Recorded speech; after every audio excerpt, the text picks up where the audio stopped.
right, boom, we're live. Thank you everybody for joining, everybody tuning in on our YouTube page. It is the first episode of 2022. So I hope everybody had a happy holidays. Hope everyone had a nice new year. I know I did. It was a spur of the moment decision last week to not have the podcast. We were just a little busy, still partying for the new year. And we didn't have any UFC last weekend anyway, so it kind of worked out for the best. But we are back. Got 51 episodes to go for 2022. We're going to make the most of them. We're almost at episode 80 already, which is crazy. Seems like only last week we started this podcast. But we have Austin, who's going to be coming to join the podcast very soon. For right now, I am taking the reins. We're going to talk about the fights we got this weekend, and then we're going to be talking about the... honestly, I don't even know. I don't have a plan for this podcast. It's not even going to be as long of one as we normally have. Just a little refresher so everybody knows where we are. Obviously, UFC 270 coming up in 2 weeks' time. Main evented by Francis Ngannou and Cyril Gane.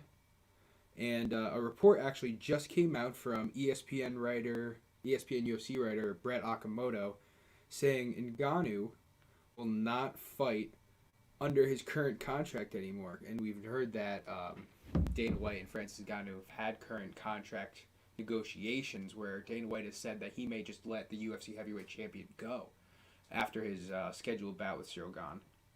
So that is super interesting. Dana White has a method for his madness, we know. There's been other personalities on this podcast that have been more in favor of Dana White than I am personally. I'm not the biggest. I don't love that guy.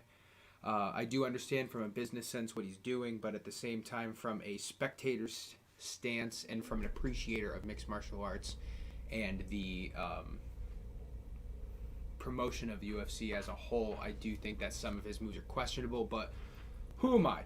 I'm just a journalist who does a UFC podcast, so don't mind me. I just give my own opinions, and you guys can take it from there.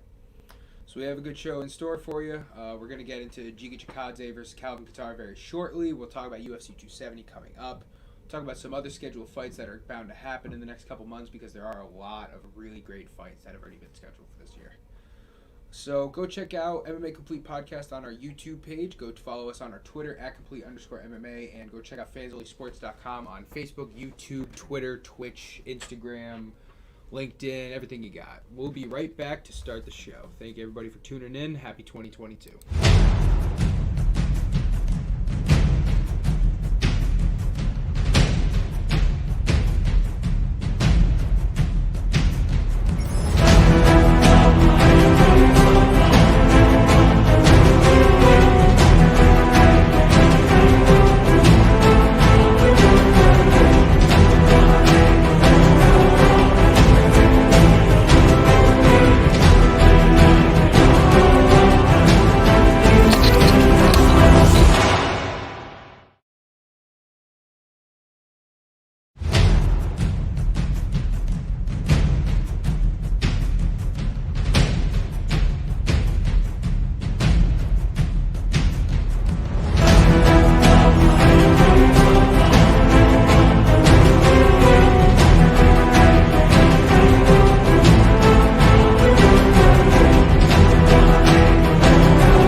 Alright, we're back. So as the commercial break was going on, I was reading the article just posted on ESPN by staff writer Brett Okamoto. It's a very good read. Brett Okamoto is always one of the premier UFC writers for ESPN, and whenever he comes out with something, it's very good. And he's writing about how the current contract negotiations between Francis Ngannou and Dana White have been timid, to say the best, and that there is no deal expected to be made before the January 22nd date of UFC 270, which is the last fight currently contracted under the UFC for Francis Ngannou. There is an interesting clause in his contract, however. So before I get to that, the UFC has a natural clause, which they do for all of their UFC fighters, in which after your last fight is over, regarding you're not a champion, you have a 90-day exclusivity clause in your contract where you cannot sign with outside promotions, and the UFC can still try to negotiate with you to sign another deal.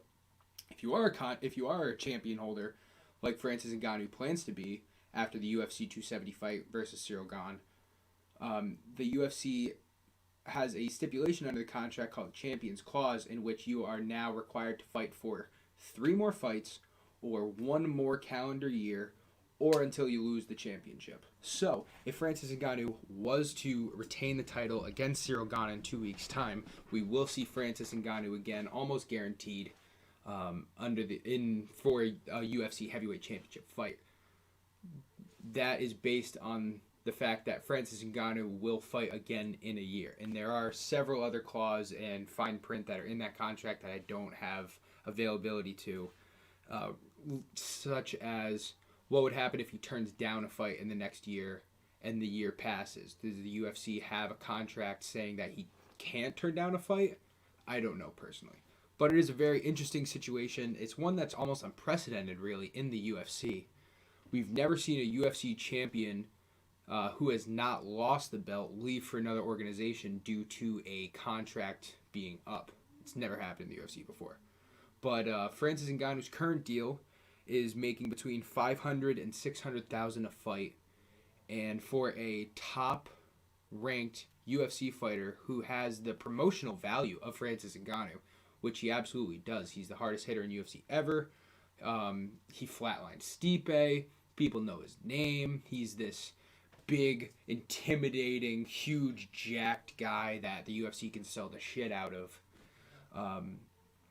You can understand his reluctance to fight for $500,000. While it's an amazing amount of money and a great opportunity for most people, of a person of his caliber and his stature that has taken his career to the level that it is, you can see why he would want upwards of $1 million to multiple millions of dollars per fight. That's totally understandable. Which brings me into my next point that I want to get into. The fact that Jon Jones, originally in 2021, had been under negotiations for a fight with Ngannou, in which Jon Jones wanted $10 million. Now, when we had talked about that, and go check out MMA Complete Podcast episodes 53 and 54, 43 and 44. That was where we were talking about it a lot. That was just before the summer of 2021. We had talked about, is Jon Jones worth $10 million to the UFC? To which my answer was yes, because the UFC is going to net profit a good $20-30 million anyway, not even including the other fighters' pays that would obviously be on the card. So why wouldn't you do that? Because, and I'm going to say this, and the only reason I don't want to say this is because I like to have people of opposite opinions of mine, like Austin, who has not only a very strong mind and narrative of his own opinions, but actually differs on me in this point, which makes for compelling arguments.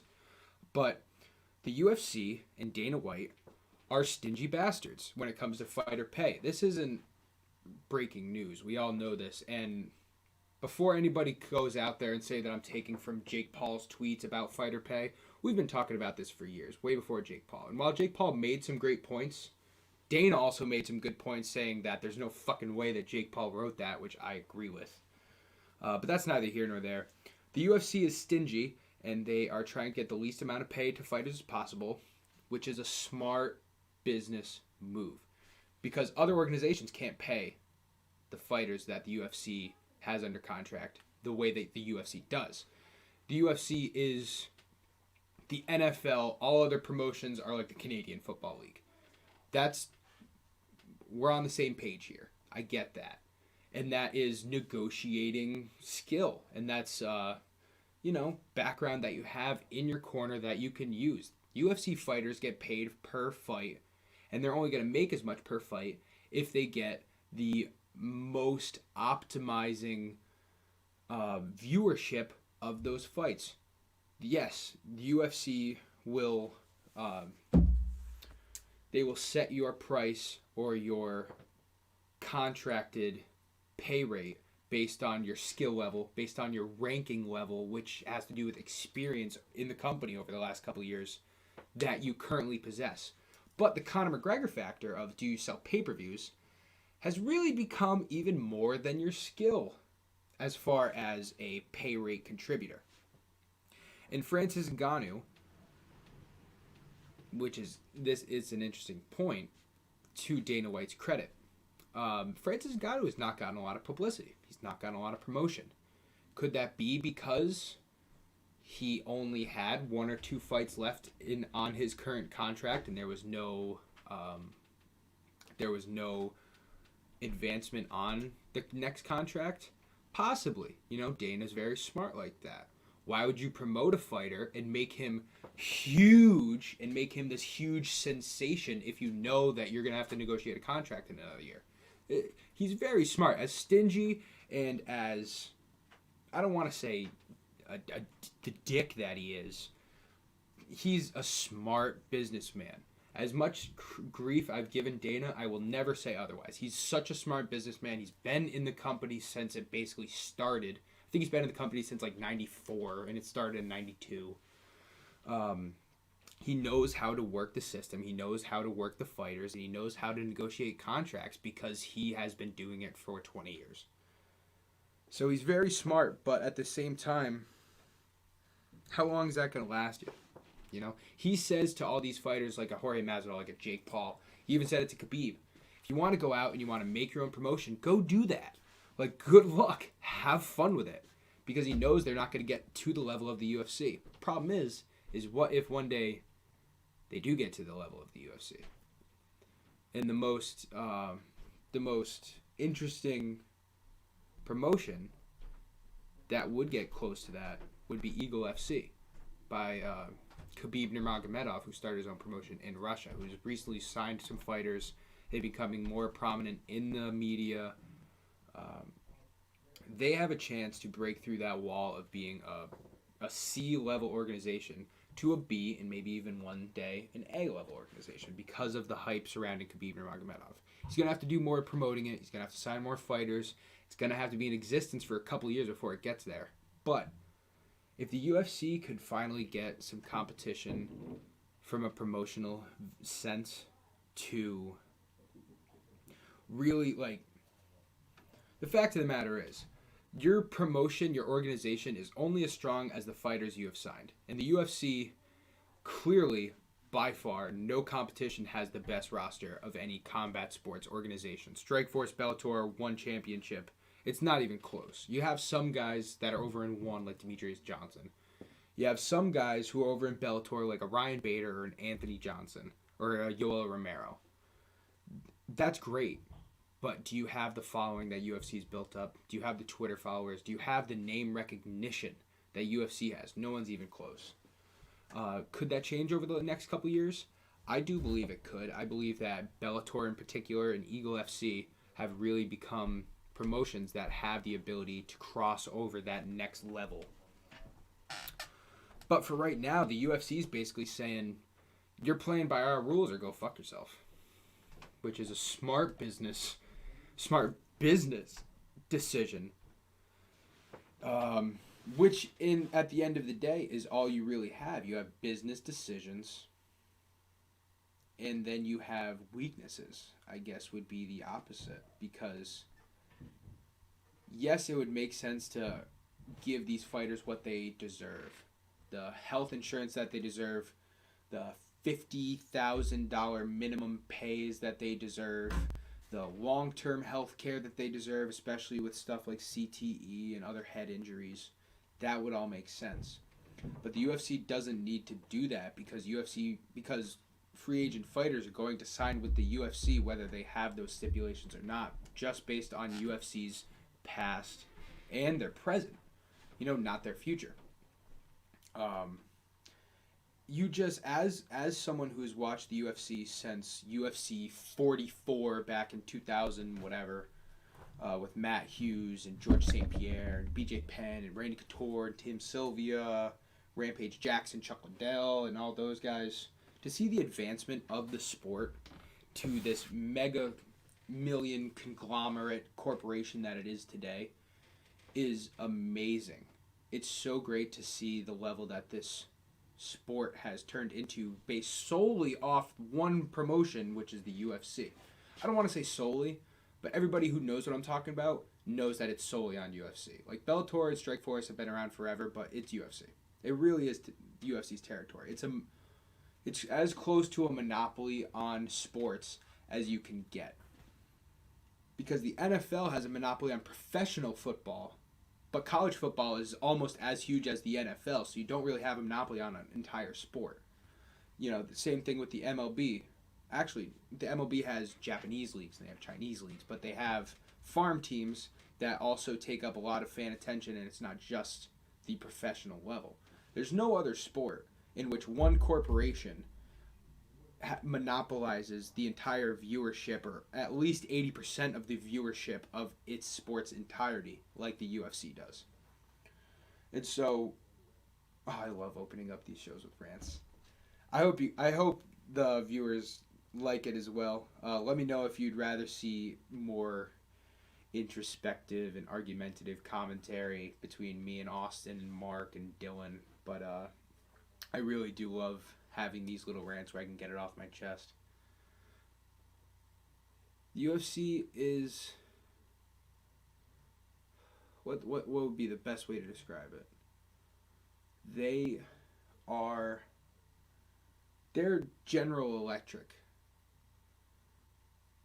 Do you want electricity? Do you want to be able to power your home? Then you're going to have to pay us, or you're going to have to work with us. And if you don't want us, then go find another option. You know? It makes sense, but you're being a dick. Because you can be a dick. And that's Dana White. I think that's the best way to describe him. He's a dick because he can be. And good for him, because he set himself up to the point where he can be a dick. How did I even get started with this? Ngannou. Yeah. Ngannou is getting fucked over in his contract. That was the whole point I'm making. I hope his next contract he makes $1 million a fight, because he's 35 years old. He's the champion. He's the new champion. I think he's going to beat Ciryl Gane. If he doesn't beat Ciryl Gane, you're not getting the championship money that you deserve, and I'm sorry for that. But you've made enough money anyway that you're going to be able to go retire and help out Cameroon or your own family or whatever you want to do. So I hope you're able to take advantage of that. But I think Ngannou will win the title, and if he goes to another organization, that could be bad for the UFC. It couldn't, because anywhere Ngannou goes, he's going to fuck up anybody he faces, because they don't have the caliber of Ciryl Gane's and Stipe Miocic's and Daniel Cormier's and John Jones. That no one's going to be able to contest him. And Francis Ngannou, his first fight in another organization, will probably get a good amount of hype. But then no one's going to want to watch the rest of them because they know he's going to win. So Ngannou's painted into a really dark corner, and I feel terrible for him. But, you know, we've seen this sport grow so much, and it still has so much more to grow. And I hope in the future the UFC has more strength in their own unions, because that is going to be the best way to fight these low pay grades. You know, there was a fighter, I can't remember his name, but there was a fighter who fought on UFC 269 who made $13,000. I'll repeat that. Someone fought in a major UFC pay-per-view, the last pay-per-view of 2021, and he made $13,000. Now, I'm not scoffing at $13,000. You know, it takes me like 2 months to make that. But this guy is on TV. He's on pay-per-view. And he's making less than $20,000 to put his life on the line against a trained killer. I hope you got health benefits, bro. I hope you got other revenue streams, as most of these guys do. But to say that you need to make something of yourself to earn a higher pay grade is legitimate. But if you're on fucking TV and you're on pay-per-view and you are doing a professional sport, you should make more than $12,000 a fight. That's all I gotta say. Was it? I can't remember the guy's name. I'm not gonna speculate on it. But anyway, let's get on to our second topic of the show. Besides fighter pay, which I do think is going to be a prominent topic that we're going to be talking about on this page. So make sure if you do want to talk about it, you got any questions, you got any comments on the rant that I just had, go tweet at us at complete_MMA. The banner should have been up, but I guess it wasn't. So that is our Twitter on the bottom of the screen now.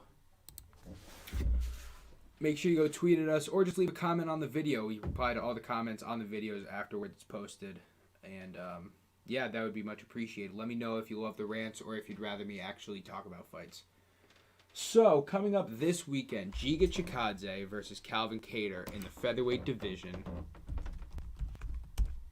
I don't know what to make of this fight, right? Because Calvin Kattar is mostly known nowadays for getting the shit beat out of him and being a tough motherfucker for the way that Max Holloway fucked him up. Giga Chikadze doesn't have the boxing prowess that Max Holloway has. He has a kickboxing prowess that I would say surpasses Max Holloway's, but he doesn't have the boxing prowess. And I don't think he has the stamina that Max Holloway has as well.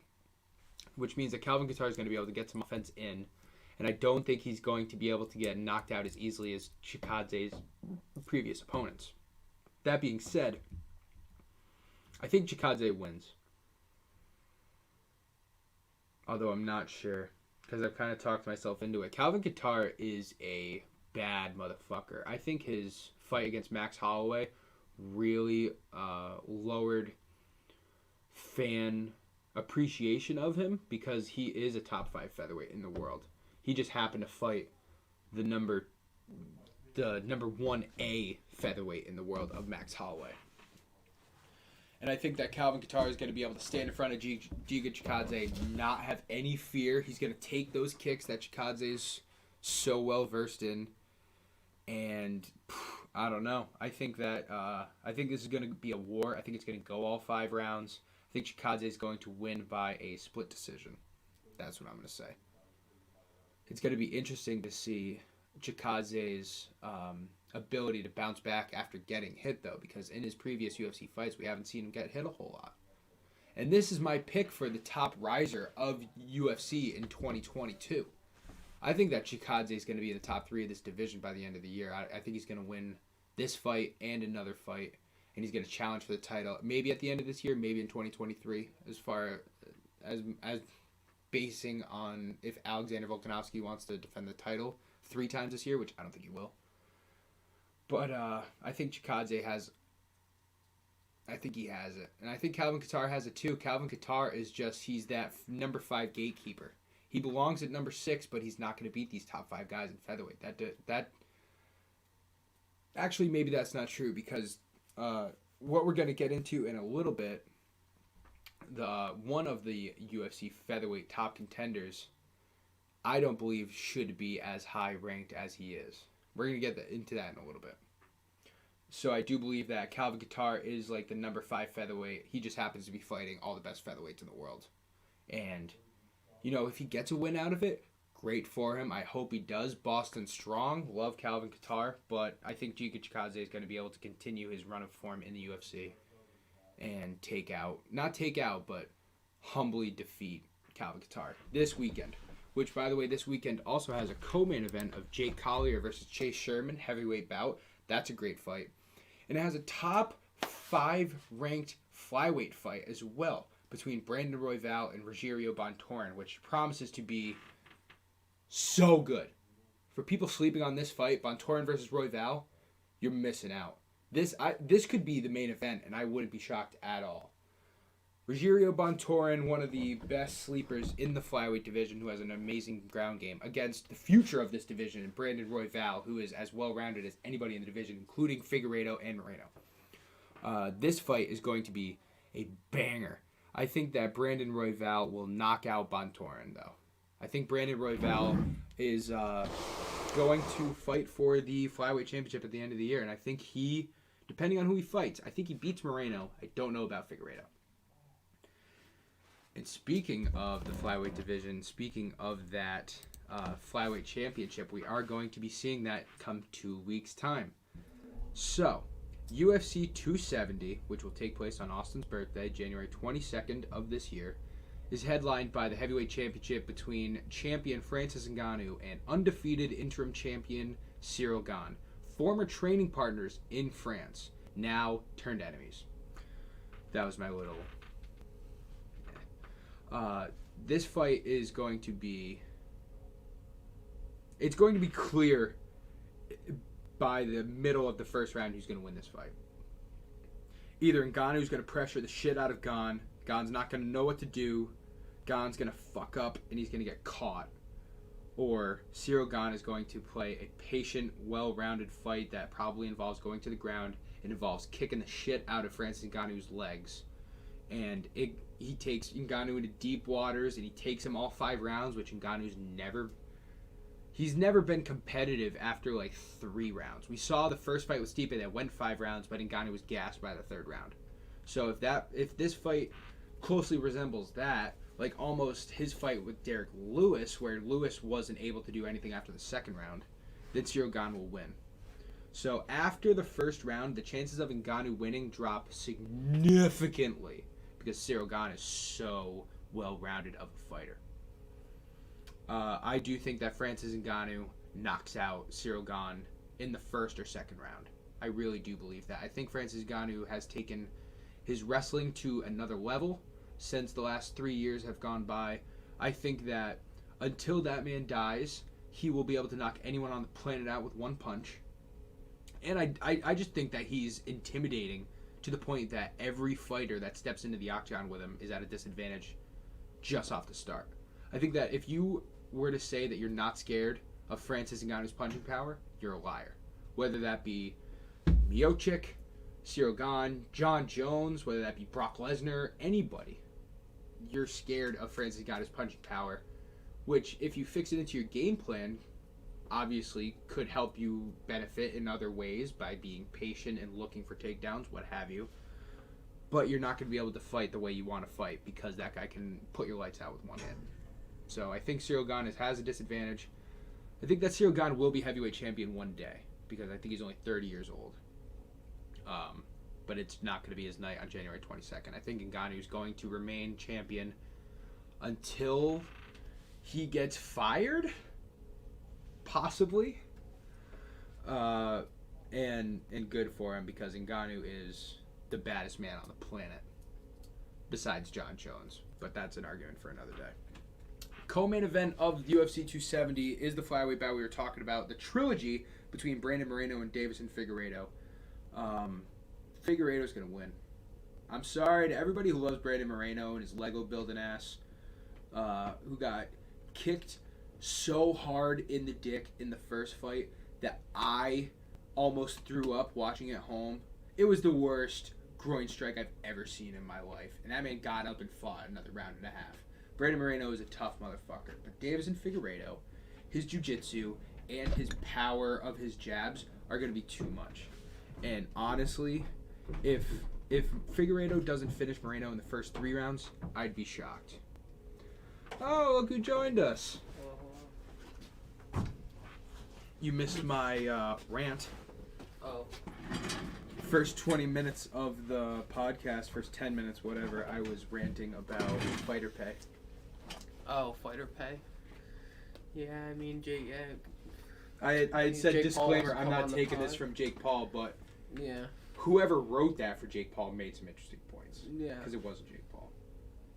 Yeah, I mean, any fighter's allowed to talk about their pay, so I mean, I don't know, like, I don't know what a fighter truly makes, dude, because like There was a UFC fighter, it came out, I can't remember his name, but UFC 269 in December, he fought on the undercard. Yeah. He won, and he made $12 grand. Hmm. Which $12 grand is a good I amount wonder of money. if he makes money from sponsors, though, and stuff like that. Yeah, I don't think the guys that are fighting that low in the card are making sponsorships yet, though. They might, and they might have, like, regional TV Like deals guaranteed or something like that. sponsors at the NFL. And the UFC, like, guarantees them, so, like, maybe they, like, I think they're, like, guaranteed money outside of just fighting, but, like, that's just, like, an inference of mine. Yeah. I think they make more than $12,000, dude, like, but that's just... Right, I'm sure part of their contract is fight pay, fight bonuses, and then also sponsorship deals. Like Venom is the attire wear for every single UFC fighter now. They just made that deal last year. I'm sure they get a little bit of the money off of Venom. Yeah. But the reason I had made that point, have you heard about the Francis Ngannou Dana White talk? No, I haven't. All right, so Francis Ngannou's on the last fight of his deal, of his contract. Oh, yeah. Yeah, I did. Okay, then, yeah, I did hear about this. So Francis Ngannou had Brett Okamoto put the article on ESPN saying that Francis Ngannou claimed that he makes between $500,000 and $600,000 a fight, and Dana's trying to sign him for the same amount, and he will not sign for that. Mm-hmm. So if this fight goes as planned for him, because Ngannou fights Gane in 2 weeks, if Ngannou remains the champion, there is a championship clause in his contract, mm-hmm. to which he has to fight 3 fights, he has to remain part of the roster for 1 year, or he has to lose the championship. Under the same amount of pay that he's been getting for those last 8 fights. So he loses the championship, he has no contract. He wins, right. He's still on the contract. If he loses to Gane, free agent. Yeah. That's it. Mm-hmm. If he beats Gane, he has no choice, he's still in the UFC. Yeah, that's you shouldn't have signed that contract before. Like, it is what it is, though. It's an 8-fight contract. He signed in 2017. So it's been almost 5 years, and that's a long contract for the UFC. Usually it is. That's a long never. Right. So at the end of the day, it is what it is. He's gonna have to fight. Fighter pay. My claim at the end was Dana White mm-hmm. is a dick because he totally can be a dick. Yeah, he's a stingy businessman because he's a great businessman. Yeah, but to make a contract like that with Francis Ngannou, if you stay champion, you have to fight for us. Like, that's a great fucking move. Yeah, but like, he thought Ngannou was going to be champion, and Ngannou thought he wasn't. That's basically what that contract says. Like, right. Ngannou thought he wasn't going to be champion. Dana White thought he was going to be champion. Right. So Dana White took advantage of it. Like, if Ngannou didn't believe, he shouldn't have signed that deal then. It's that simple. And here's the other thing that I thought, that as I was talking about it, it kind of popped into my mind. I honestly think this is a real factor that Dana White had. Over the last year and a half, now mind you, Ngannou beat Stipe in May. So it's been like 8-9 months since he's been the heavyweight champ. Have you seen any promotional value of Francis Ngannou? No. Well, is that the UFC's fault? I think it's the UFC's doing it on purpose. Because the more media global star you become, the Conor McGregor factor, the more you're going to want for your next contract. Yeah. So now that he hasn't gotten any publicity, he hasn't gotten commercials, he's not on Subway commercials and shit like that. Yeah. Like, he's not going to be able to get that $2 million a fight, whatever the fuck he wants. Like, that's... Yeah, he could get $1 million a fight. I think he should get $1 million a fight. I don't think he should get much more than that. But then again, if he's the heavyweight champ, if he goes and knocks the fuck out of Cyril Gane, and then further down the road he makes a super fight with John Jones, then you could say he deserves to get more than a fight. All right, let's say like Cyril Gane. Plus, as the champion, you get a cut of pay-per-view buys. Yeah. That's the other thing. Like, if you sell 3 million pay-per-view buys, you're gonna get that extra 800,000 or whatever you're getting. The other thing is, like, if he beats Cyril Gane, everyone's gonna be like, oh, well, Cyril Gane, he's undefeated, but he's only had 10 fights and he's only fought so 5 many times fights in the UFC, and like his last opponent's like not even ranked anymore. His best win was against Tanner Boser. Yeah, like, people are gonna be like, it's not even like a win. It's a win-win for him. Cyril Gane. I agree with you, but at the same time, I do think that Cyril Gane has cemented himself as a top 3 in that division. I think that there is clearly a line. Like, it's Ngannou, Stipe, Cyril Gane, and then the rest. Like, you got Curtis Blades, who deserves to be up there. You got Volkov, who deserves to be up there. But those guys, I think that all 3 of those top guys would beat everybody else. Yeah. I really don't think it's a choice. Which is why John Jones, coming back in 2022, there was some reports saying that he's going to fight Stipe soon. Oh, that's going to blow that division wide open, man. Let me ask you this. Honestly. Does Ngannou beat John Jones? If he knocks him out. As the more we've talked about this, the more I think Ngannou has a great chance of knocking him out. Now, does Cyril Gane beat John Jones? No. I don't think so, right? No. I don't think so. I think Ngannou's knockout power is it's the ultimate be-all, end-all to have an advantage over someone. Whereas Cyril Gane, whose fighting style is so close to John Jones, but he only has 10 fights under his record. Yeah. Olenek's fighting Greg Hardy, huh? Yep. Greg Hardy's gonna fight. Moreno Figueiredo trilogy is on 270. I got Olenek in that. I have Greg Hardy. I think Greg Hardy's been training a lot wrestling ever since he got exposed against who the fuck did he get exposed against? He got fucked up on the ground against somebody. I think he's been training.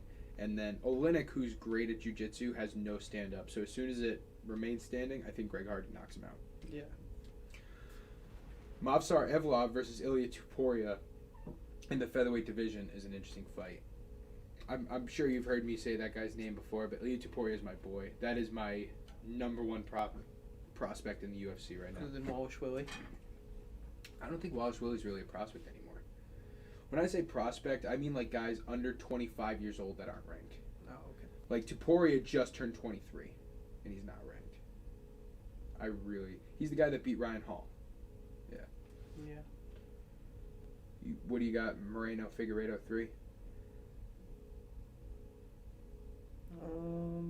Anything could happen. Yo, if Figueiredo wins, dude, like, what the frick happens? If Figueiredo wins, I think you have a 4th. Because you had a tie. Moreno won. If Figueiredo wins, that's 1-1-1. You have to have a tiebreaker.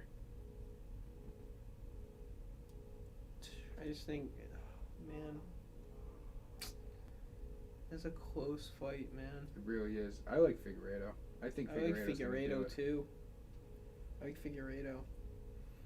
Brandon Moreno, maybe it's just the eye test, but he doesn't do it for me. Like he's a Lego building, geeky, funny guy. Not discrediting his MMA ability at all. Sponsored by Legos. Right.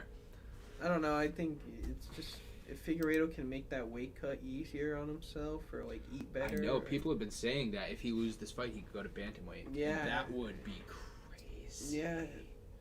He's also from the favelas of Brazil, who was making, like, over last year, because he was 4-0 in 2019, and then he was 4-0-1 because he had the draw in 2019, and then he was 0-1 last year because he only fought Moreno. Over those 6 fights, he made a couple million at least. From a guy from Brazil who didn't have anything. He might honestly step away if he doesn't win this either, because I think he is over his 30s. Yeah. Something like that. He's 34. Brandon Moreno's only 28, by the way.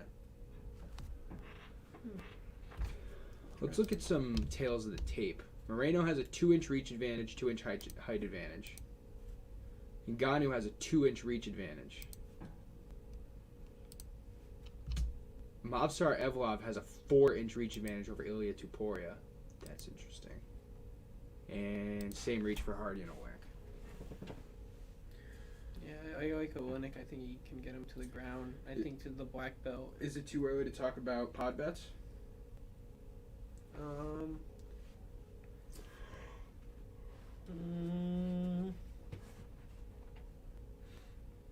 Not really. I mean, what's the next card? Hermanson and who?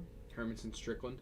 I don't know about that one. I'm a huge Jack Hermanson homer. Jack Hermanson was supposed to fight someone else. No, Hermanson Strickland has been scheduled for a little bit. Oh, okay. Qatar Chikadze is this weekend, by the way.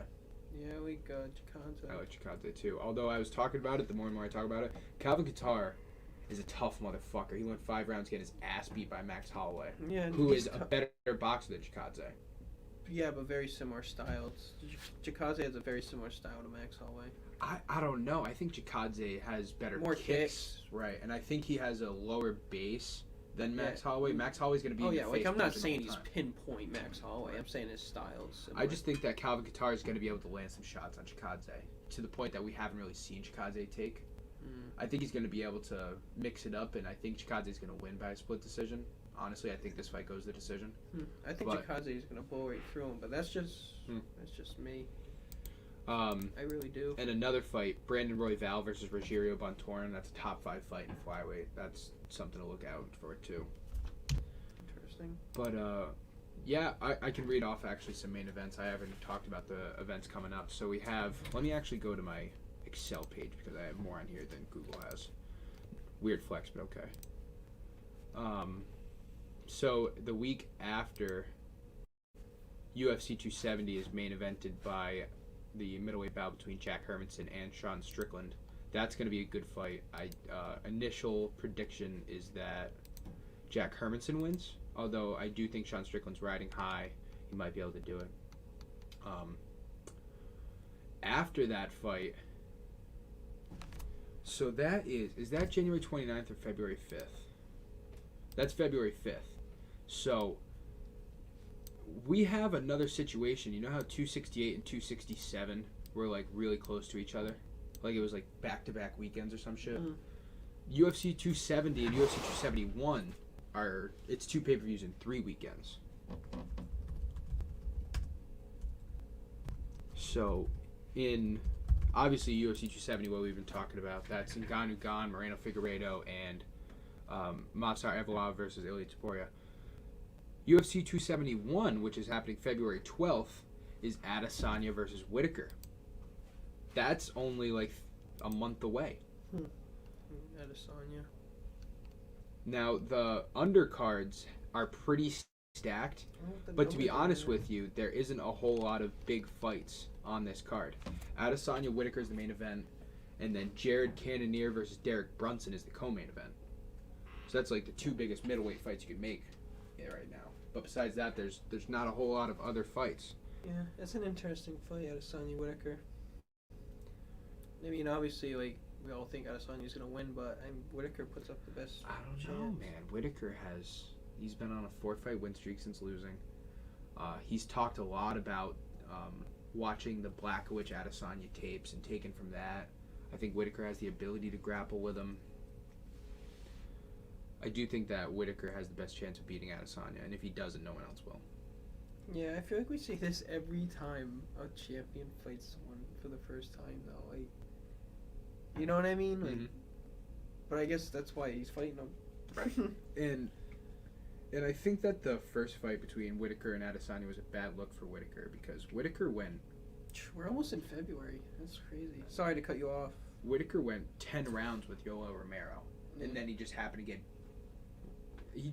an uppercut on the button by Adesanya that put his lights out. If that doesn't happen, you know, can Whitaker... He kind of beat his ass in that with the kicks, dude. I know. Izzy has some of the best leg kicks ever, which is something to watch out for in Ngannou Gane. Jennifer Maia versus Caitlin Chookagian. That's a good fight. I think Jennifer Maia. I think that she's the underdog. I would take Chookagian in that fight. You like Chookagian? Yeah. Chookagian has at least a decent wrestling background, and she's so much better on the feet than Jennifer Maia. Jennifer Maia is the girl that took down... Is Chookagian the Russian chick? I get them all confused. Chookagian is American. Chookagian's a tall, blonde flyweight. Jennifer Maia is the girl that took down Valentina Shevchenko for the first round and fucked her up, and then Shevchenko took her down for 4 rounds. We were like, what the fuck? She can wrestle? Back in that fight. JB.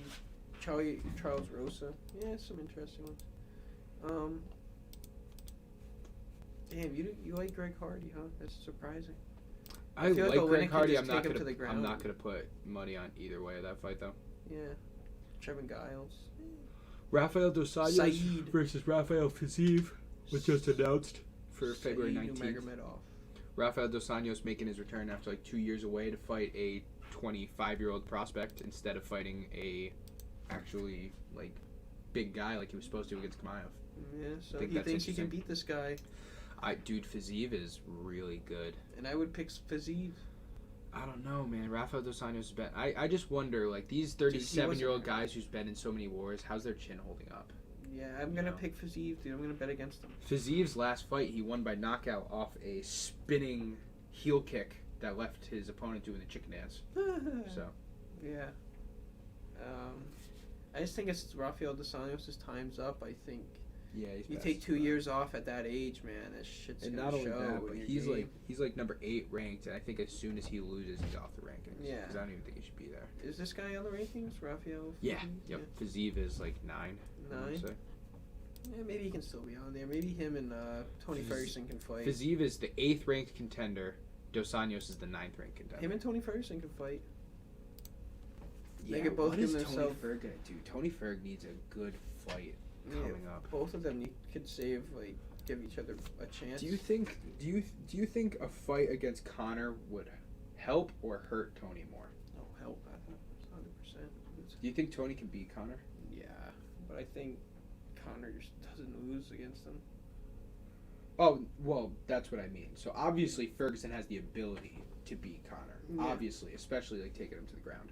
Yeah. But do you see a scenario that Tony beats Conor? Yeah, if he gets him on the ground. I see if he gets him in like a toe lock or a leg lock. Conor's ground game is underrated, man. Like he No, kept good. Khabib off him for a round and a half. No, I'm saying it's good, but I'm saying like I'm just saying like if it happens, like if he does get him on the ground, I'm not saying he's gonna. I totally feel you. Yeah, like if he gets him in a leg the lock. way if there's ever a way he could win. If there's even a slight chance, because he's not going to do it boxing. Because he's not going to win. It's on the ground, and I think it's in a leg lock. It's something weird, like it's on Conor's weird leg that he broke, and what about like gets him in a leg lock or what a knee about lock. Tony versus Dan Hooker? That wouldn't be a bad fight. Dan Hooker. You think so? Yeah, Dan Hooker. And I'm not a Dan Hooker fan. I think the lightweight division is going to not be as great this year as it was last year. No, that division's had a. I think Chandler's going to fall off. I think Conor's not going to be huge this year. Been fire for almost like 3 years. I was gonna say like 8. Yeah, it's been consistently a top 3 division for the last like 3-4 years though, which is ridiculous. No other division can say that. Yeah, I mean, and it still had pretty big guys on it, dude. Freaking what's his face was pound for pound in the UFC. Freaking Khabib? No, when Conor beat him, one punched him for the championship. Poirier? Wait, what? One punched him. Oh, Aldo, yeah. He was that was a featherweight fight too. That wasn't even. Oh, that was a featherweight fight. Yeah. Oh. Conor started his career at featherweight. Oh yeah, I know that. I thought he fought him at 155. I thought he did, yeah. But he fought what's his face? Jose Aldo's. It hasn't been confirmed yet, but he's going to be fighting. Shit, who's the fighter? He's going to be fighting like a really top ranked. Piotr Jan. That's fucking Well, no, Piotr Jan versus Aljamain Sterling has been set. No, he said he won't main event it, or he won't headline it, or something. Piotr Jan, I don't know. So Volkanovski Holloway 3 was supposed to happen at UFC 272, but Holloway had to pull out. He just got hurt. So Volkanovski is going to be fighting Chan Sung Jung in a non-title fight. That's going to be the main event of UFC 272 now. And the co-main event, which at one point was said to be contractually signed, was the second fight between Sterling and Jan. Now, I don't know if that has changed. Actually, MMAfighting.com just posted that they say that the fight is likely to be moved to the main event of 273. Yeah, so that main event's fucked. Basically, 272. UFC 272 is going to be in the can, yeah, because their main event isn't even a title fight. Yeah. So like Volkanovski's going to run over. That's what other people don't talk about though. Like Dana White loses a lot of money on people just pulling out of fights. You know, and he has to go and find another fighter that quick. Right. Like Kamaru Usman versus. But that doesn't happen. Masvidal, really doesn't happen that much for pay-per-view main events because obviously the fighter caliber that it takes to be a champion and to be of that level, you're going to be dedicated to the point that you have the right team that's not going to push you to injure yourself right before a fight kind of stuff. Yeah, dude, he gave Michael Chandler the backup spot to fight in Gaethje Khabib. Like, yes, he did.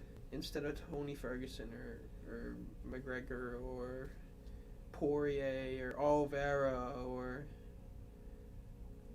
anybody, you know, right. That still blows my mind.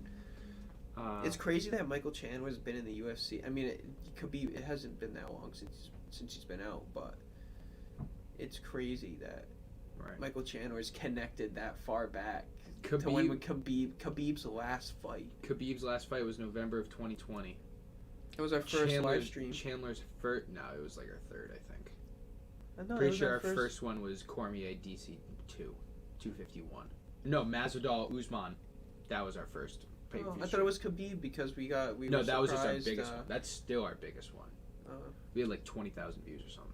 Yeah, that is crazy. That was because it was the 4:00 fight night or whatever. It was in Abu Dhabi. It was awesome. But like we got done, it was still light out. Right. I mean, we watched that one in the summer. That was it was November. It was October or November. Global warming and that. I don't All know. right, it's 8:00. I didn't talk about much in the beginning segments while you weren't here that we haven't discussed now. So, anything else on your mind? No, I don't got much. You got Chikaze versus Qatar this weekend. Yeah. UFC 270 the weekend after that. I'm still trying to get those Bruins tickets. Yeah. Game's at 3:30, and I don't. Yeah, it was October. 2 p.m., dude. It ended. 2 p.m. What a. Wow. It ended at 2? Wow. Our main card started at 2. Main event started at 2. Alright, so the UFC 270 main card starts at 8:00. 2020. Wow. Dude, fucking, if Ngannou loses, doesn't want to fight, you'll go sign with Khabib. Right. Exactly.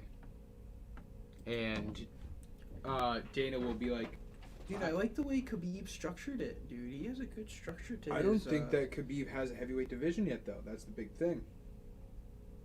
I'm pretty sure 205 is his highest division. And I'm sure he has some contracted fighters, but you need, 10 fighters, 20 fighters to have a division. Yeah. And Francis Ngannou's going to Maybe. go floor everybody he fights in the UFC, too. That's the other thing. Like, He his doesn't- first fight, they'll get a good crowd for, and then everybody else, we know what's going to happen. I don't know. He doesn't have to sign that many at first. Like, he can just sign a couple divisions and then go from there. Like, he needs to make some money first, like some business structure. But who am I? All right, well, that's going to do it. This is episode 79. Episode 80 will happen next weekend. It's a good start. If I'm doing my math right, that means we'll hit episode 100 in June. Which makes sense because we started it in June of 2019. So, 52 weeks. Missed a couple episodes here and there. All right, go check out MMA Complete Podcast on YouTube. A year or 2 years? 2 years. 2 years, damn. We started June of 2019. Oh, 100 episodes, yeah. Yeah. Yeah, we're a couple off because we've missed, I think, what are you, 2 or 3? So 3. I think it's 3, including last week's. Yeah, that's what. Yeah, 3. That's not that bad for 2 years. No, it's been 82 weeks and we've missed 3 episodes, so that's pretty good. It's pretty fucking. Well, I've missed a lot, but I don't think so. I think you might have missed missed 2. I think just 1, but maybe 2 that I have done. I would say. Well, anyway, that's like talk that we do after the show. So, thank everybody for tuning in. Go check us out on our YouTube page, MMA Complete Podcast. Go follow us on our Twitter, @complete_MMA. Pay-per-views are kicking back up. We've been doing a lot of promotional stuff with other YouTube, Twitter pages, so go make sure you give us a follow. Other Twitter pages that we have conspired with are in the description. Shouts to the MMA Media and MMA Betting Advisors. We've been doing a lot of stuff with them on their pages. And make sure you follow Fans Only Sports on YouTube, Twitter, and Facebook. Fans Only Sports, we've been putting out a lot of articles. I've been writing 2 articles a day for 2022. I want to write 2 articles a day for the whole year. That would be cool. It's not going to happen, but that would be cool. So yeah, thank everybody for tuning in. We will be back next week, and we will be doing the UFC live stream pay-per-view reactions for UFC 270 on January 22nd, depending on what we're doing with the beginning of the day. We should be here for the start of the main card at 8 o'clock. If not, we will be posting on our Twitter, so make sure you give us a follow so you know when we are going live. That's going to do it. Thanks for coming on. Facts. We will see you guys next weekend. Facts. Oh, we got comments? No, we don't. Okay.